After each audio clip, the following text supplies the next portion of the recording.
Bien, bonjour à tous et bienvenue à ce nouveau cours sur la numérisation d'un signal. Alors, dans un premier temps, vous allez devoir être capable de faire la différence entre ce que l'on appelle un signal analogique et un signal numérique. Vous allez voir, ça n'est pas très compliqué. Alors, les grandeurs physiques que l'on mesure généralement, qu'on peut mesurer en TP, ça peut être l'intensité sonore, la pression, la température, la valeur d'une tension.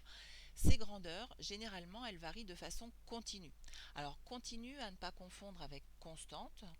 Continue, si je prends l'exemple, regardez, de la figure que je vous ai représentée ici, vous avez une grandeur qui varie entre une valeur minimale, ici, une valeur maximale, ici, et vous voyez qu'entre les deux valeurs, il n'y a pas de discontinuité.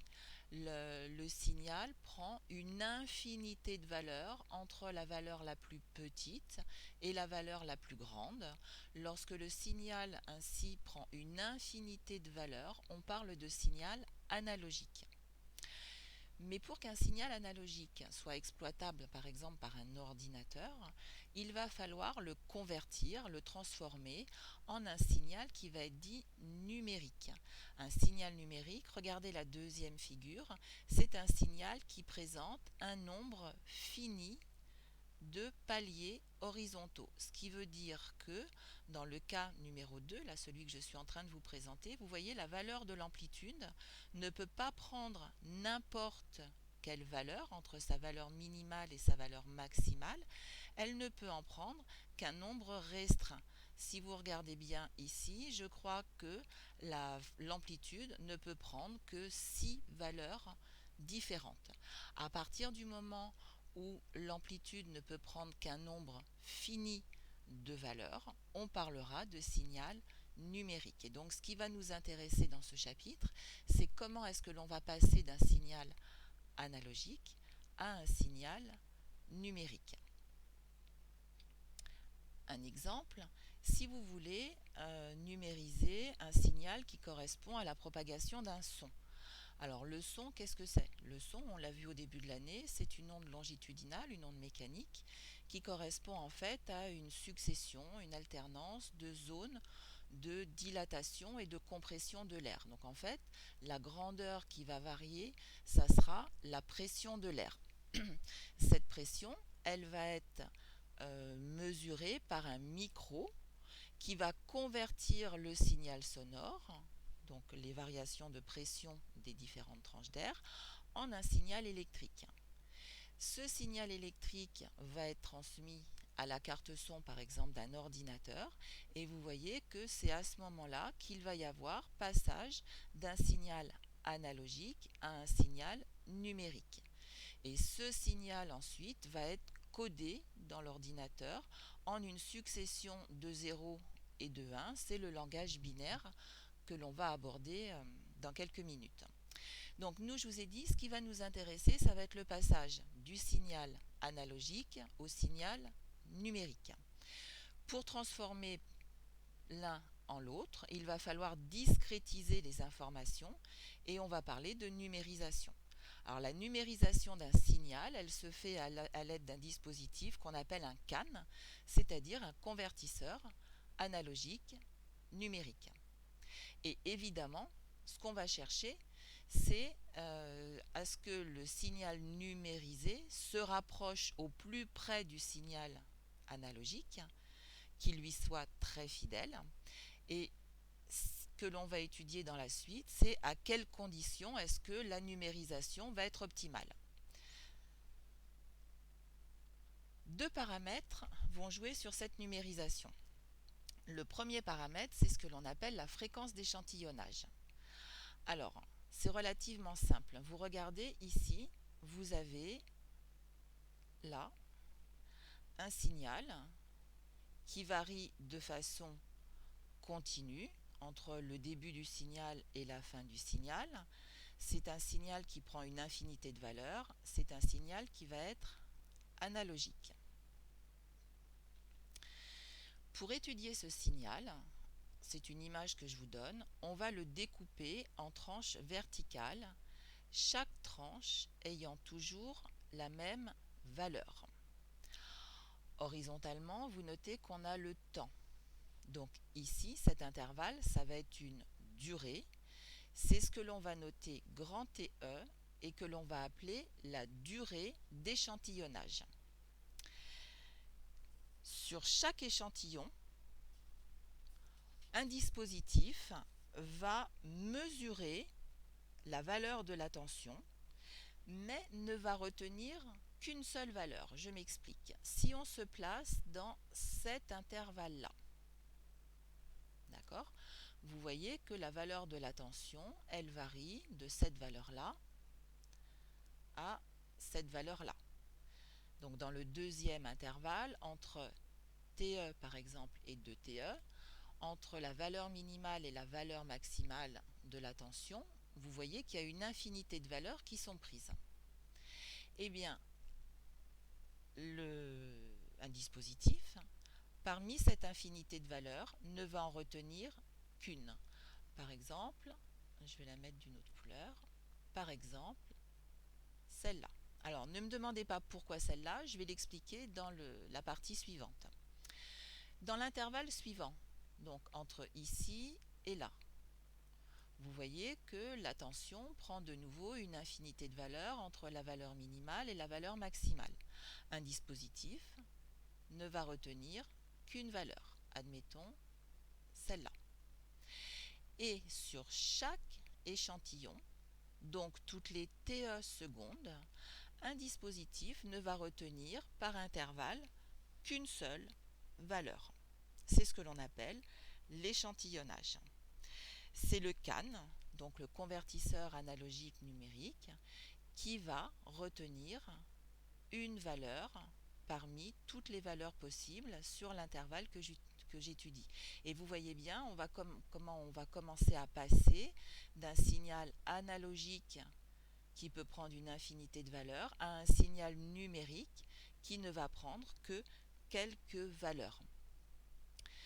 Je pense que c'est évident pour tout le monde que le signal numérique sera d'autant plus fidèle au signal analogique que la valeur de TE sera petite. Et vous savez que la fréquence, c'est l'inverse de la période. Plus la valeur de la période est petite, plus la valeur de la fréquence est grande. Et donc, pour numériser convenablement un signal, il faudra donc choisir une fréquence d'échantillonnage qui soit relativement grande. Et donc une période d'échantillonnage petite. Alors vous avez à connaître ce que l'on appelle le théorème de Shannon, qui vous dit que pour numériser convenablement un signal, il faut choisir une fréquence d'échantillonnage qui soit au moins 2 fois supérieure à la fréquence du signal à numériser. Si par exemple le signal à numériser a une fréquence de 1000 Hz, la fréquence d'échantillonnage à choisir sera de 2000 Hz. Alors 2000 Hz, ça veut dire quoi? Ça veut dire que 2000 fois par seconde, on va aller mesurer la valeur de la tension sur un intervalle. Alors, deux petits exemples. Vous savez que les fréquences audibles par l'oreille humaine sont comprises à peu près entre 20 et 20 000 Hz. 20 000 Hz étant donc le maximum. D'après le théorème de Shannon, si on veut numériser un son audible pour toutes les fréquences possibles, il faudra choisir une fréquence d'échantillonnage d'à peu près 40 000 Hz. Sur les CD, la musique elle est enregistrée à 44,1 kHz, donc 44 100 Hz, pour respecter le théorème de Shannon et avoir une numérisation satisfaisante. Si on ne veut enregistrer et numériser que de la voix humaine, alors la voix c'est à peu près entre 100 Hz et 3400 Hz. Dans ce cas-là, la fréquence d'échantillonnage qu'on va retenir, 3400 Hz étant le maximum, ça sera 6800 Hz. Le deuxième paramètre sur lequel on va pouvoir jouer pour numériser un signal, c'est ce que l'on appelle la quantification. Alors, lors de la numérisation, je vous ai dit, il va falloir discrétiser les valeurs de l'amplitude du signal. Donc, discrétiser, ça veut dire que les valeurs de l'amplitude ne pourront plus prendre une infinité de valeurs, mais un nombre limité. La quantification va consister donc pour chaque échantillon à lui associer une valeur d'amplitude. C'est ce que je vous ai expliqué sur la diapo précédente. Et cette valeur d'amplitude, elle va s'exprimer en bits.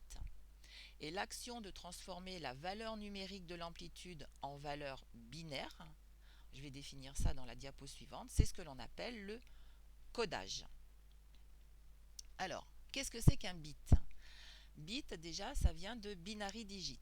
Alors, c'est tout simple. Un bit, c'est un chiffre qui ne peut prendre que deux valeurs, 0 ou 1.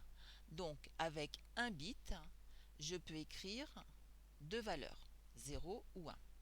Si je travaille avec 2 bits, je vais pouvoir écrire 00, 01, 10, 11, c'est-à-dire 4 valeurs. Avec 3 bits, on va pouvoir écrire toutes les valeurs qui sont là. Si vous regardez bien, il y en a 8. Avec 4 bits, toutes les valeurs qu'on va pouvoir écrire sont celles que je vous ai écrites ici. Si vous regardez bien, il y en a 16. Et du coup, on pourrait se poser la question, mais si on travaille avec n bits, combien de valeurs on pourrait écrire? Alors, si vous regardez bien, 2, 1, c'est 2 à la puissance 1. 4, c'est 2 au carré 1. 8, c'est 2 au cube. Et 16, c'est 2 à la puissance 4. Donc, avec n bits, on pourra écrire 2 à la puissance n valeurs. Quand on travaille en fait avec des bits, on travaille en binaire. Sauf que nous, on n'a pas l'habitude de travailler en binaire. Nous, on travaille en décimale. On a 10 chiffres à notre disposition. Alors, comment est-ce qu'on passe du binaire au décimal? Alors, pardon, si vous regardez bien ici, là, je vous ai écrit un octet. Un octet, c'est quoi? C'est 1, 2, 3, 4, 5, 6, 7, 8 bits. Chaque bit pouvant prendre la valeur 0 ou 1. Alors, cet octet 1, 0, 1, 1, 0, 0, 1, 0, à quoi est-ce qu'il correspond en écriture décimale? Parce que ça, nous, ça ne nous parle pas. Alors, on va faire un petit tableau pour comprendre comment passer de cette écriture binaire à l'écriture décimale. Donc, dans ce petit tableau, vous avez ici, sur la deuxième ligne, l'octet qui est réécrit. Et sur la première ligne, vous avez le poids de chaque bit. Je vais m'expliquer. Donc, pour obtenir la valeur en décimale de cet octet, ici, je vais écrire que j'ai 0, parce que j'ai 0 ici, fois 2 puissance 0. Donc 2 puissance 0, c'est 1. Plus 1 fois 2 puissance 1. Donc 2 puissance 1, c'est 2. Plus, alors je mets les zéros, évidemment, ça n'interviendra pas dans le résultat final, fois 2 au carré. Donc 2 au carré, c'est 4. Plus 0 fois 2 au cube, 8. Plus 1 fois 2 à la puissance... oui, je ne vais pas l'écrire comme ça. Donc 2 à la puissance 4, c'est 16. Plus 1 fois 2 à la puissance 5, c'est-à-dire 32. Plus 0 fois 2 à la puissance 6, c'est-à-dire 64. Plus 1 fois 2 à la puissance 7, c'est-à-dire 128. Donc 1, 0, 1, 1, 0, 0, 1, 0. Donc ça, c'est l'écriture en binaire. Ça correspond en fait A, donc je reprends la dernière ligne, 1 fois 128, c'est-à-dire 128, plus 32, plus 16, plus 2. Si vous faites la somme de tous ces termes, vous trouvez 178. Et ça, c'est l'écriture en décimale. Donc 1, 0, 1, 1, 0, 0, 1, 0, ça correspond au nombre 178. Bon, ce type de conversion, on ne vous demandera pas de le faire. Il faut juste savoir quelle est la technique pour passer de l'écriture en décimale, de l'écriture en binaire à l'écriture en décimale. Alors, à quoi ça va nous servir, ça, dans notre quantification? Alors, il y a plusieurs techniques pour quantifier un signal. Celle que je vais vous présenter, je l'ai notée là, c'est une quantification avec 2n intervalles par valeur inférieure. Je vais expliquer. Donc, ce que vous avez, je le reprends en rouge ici, vous le reconnaissez, c'est votre signal analogique. C'est le signal que l'on va vouloir mesurer. À intervalles de temps réguliers, là je regarde l'échelle des temps horizontalement, on va échantillonner ce signal. Donc admettons qu'ici j'ai 0, là je vais avoir TE, 2TE, 3TE, donc la période d'échantillonnage, etc. Sur chaque intervalle, le convertisseur numérique analogique va déterminer la valeur de la tension et va la bloquer pendant tout l'intervalle de durée TE. Je m'explique, sur le premier intervalle, le CAN va mesurer la valeur de la tension, vous voyez je fais un point vert, et il va maintenir cette valeur constante, il va la bloquer sur toute la durée de la première tranche en fait. Deuxième intervalle, au début de l'intervalle, le CAN détermine la valeur de la tension et il la maintient bloquée pendant tout l'intervalle. Troisième intervalle, on est juste en dessous de la ligne horizontale, il détermine la valeur de la tension et il la maintient bloquée. J'en fais encore un, début de l'intervalle suivant, le quatrième, le dispositif mesure la valeur de la tension et il la maintient bloquée pendant tout l'intervalle. Donc là, le signal, il a été, on va dire, échantillonné et bloqué. Et dans un deuxième temps, qu'est-ce qui va se passer? Je vous ai marqué qu'on avait une quantification par valeur inférieure, c'est-à-dire que le convertisseur va, sur le premier intervalle, attribuer comme valeur cette valeur-là, celle qui est représentée par un trait bleu. Sur le deuxième intervalle, la tension va être fixée à cette valeur-là. Sur le troisième intervalle, à cette valeur-là. Alors vous allez me dire, d'où viennent ces paliers? Pourquoi est-ce qu'on les choisit ici?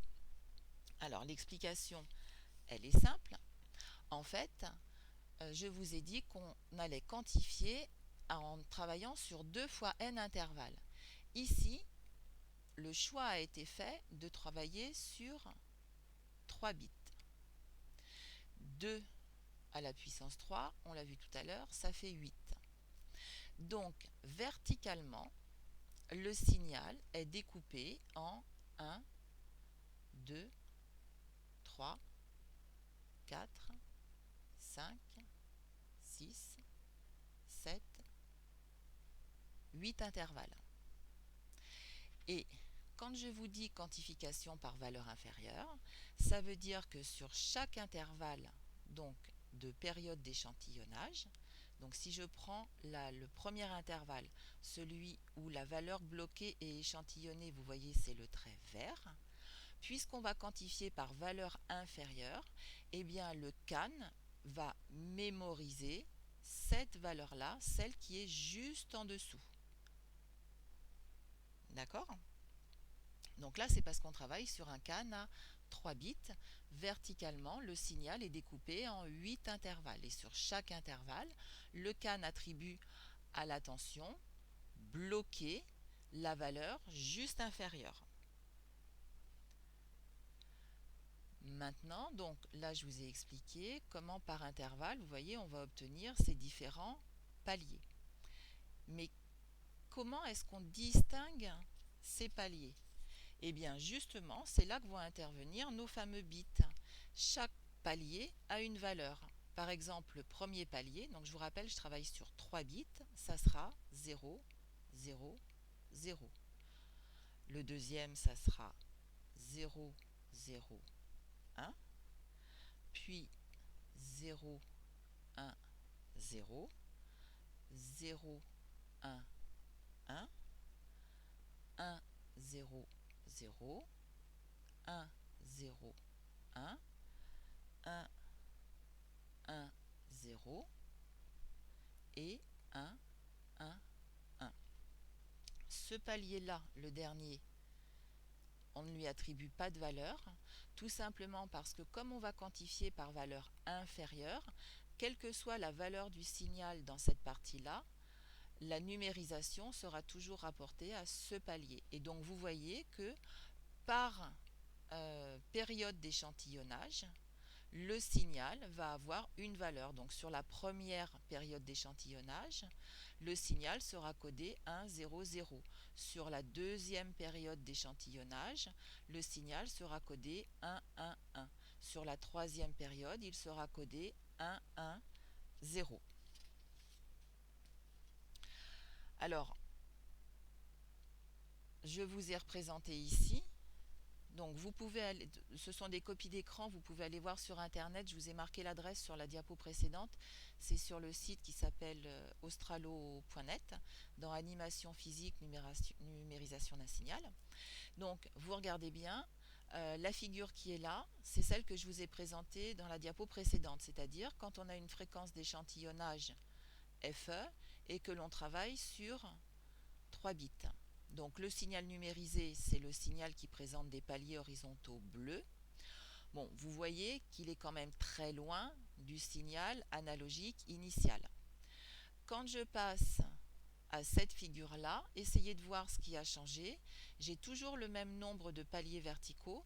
Donc là, je suis toujours sur 3 bits. Par contre, ce qui a changé, c'est la valeur ici horizontalement de la durée d'un échantillonnage. Donc vous voyez qu'ici, la période d'échantillonnage, elle est plus petite que là. Donc ça veut dire que pour passer de la première à la deuxième diapo, j'ai augmenté la fréquence d'échantillonnage. Donc vous voyez que la courbe bleue n'est toujours pas confondue avec la courbe rouge, mais on en est déjà un peu plus proche. Sur la troisième diapo, qu'est-ce qui a changé? La valeur de la période d'échantillonnage est toujours la même. Par contre, là, si vous regardez le nombre d'intervalles verticalement, il n'y en a plus 8 comme précédemment, il y en a 16. C'est-à-dire que là, je travaille sur 4 bits. Et vous voyez que sur 4 bits, le signal bleu se rapproche quand même davantage du signal rouge que sur la figure numéro 2. Et enfin, sur la dernière figure, la dernière copie d'écran, là, qu'est-ce qui a changé? Eh bien, c'est encore verticalement le nombre d'intervalles. Il y en a beaucoup plus ici. Là, j'ai travaillé sur 5 bits. Donc, si vous comparez toutes ces copies d'écran, vous constatez que le signal numérisé, c'est-à-dire le signal bleu, sera d'autant plus proche, d'autant plus fidèle au signal original que la fréquence va être grande et que le nombre de bits utilisés va être important. Donc, quand on veut numériser un son à une fréquence d'échantillonnage élevée, on va améliorer sa qualité, mais par contre, on va limiter la durée de l'enregistrement ou alors on va avoir besoin de travailler avec des capacités de stockage importantes. Si on fait le bilan, donc la qualité de la conversion dépend essentiellement de la valeur de la fréquence d'échantillonnage et du nombre de bits du convertisseur. Ce qu'il faut retenir, c'est que le signal numérisé est d'autant plus proche du signal analogique que la fréquence d'échantillonnage est grande, c'est-à-dire la durée entre deux mesures faible, et que le pas du convertisseur est faible, c'est-à-dire le nombre de bits élevé. Alors ça, j'ai oublié de vous en parler, je reviens sur la diapo précédente. Le pas du convertisseur, en fait, ça sera la valeur en volts de cette partie-là. Donc vous voyez bien que plus on travaille avec un nombre de bits élevé, plus cette valeur-là va être petite. Et donc plus le nombre de bits est grand, plus le pas est petit. Mais ces deux choix sont limités parce qu'ils impliquent une augmentation du nombre de données à traiter importante. On va terminer par une petite application. Donc, je vous dis que sur les CD, la musique, elle est enregistrée en stéréo. Elle est codée sur 16 bits et la fréquence d'échantillonnage, c'est 44,1 kHz. Quel espace de stockage est nécessaire pour enregistrer une seconde de musique? Alors, si la fréquence, elle est de 44,1 kHz, qu'est-ce que ça signifie? Ça signifie que toutes les secondes, il y a 44,1 fois 10 puissance 3, donc le 10 puissance 3 c'est le kilo, donc ça veut dire que toutes les secondes, il y a à peu près 44 100 échantillons qui sont prélevés. Si on travaille sur 16 bits, à ce moment-là, une seconde va nécessiter 44 100 fois 16 bits. Mais comme je travaille en stéréo, ce nombre est à multiplier par 2. Donc, si on fait ce calcul-là, ça vous donne 1 411 200 bits. Ça veut dire qu'une seconde d'enregistrement nécessite 1 411 200 bits. On travaille plutôt en octets quand on parle de stockage. Donc un octet, c'est 8 bits. Si vous divisez ce nombre par 8, ça vous fait 176 400 octets, c'est-à-dire 176,4 kilo-octets. Ça, c'est donc le stockage nécessaire pour une seconde d'enregistrement. Donc vous imaginez bien que si vous avez un CD qui dure 1 heure, il faut multiplier ce nombre par le nombre de secondes que vous allez trouver en 1 heure. Donc quand on numérise avec une qualité importante, l'espace de stockage va être très important. C'est pour cette raison que la plupart du temps, pour réduire les difficultés liées au stockage et puis à la transmission des fichiers audio, on va réaliser une compression. Voilà, ce chapitre est terminé.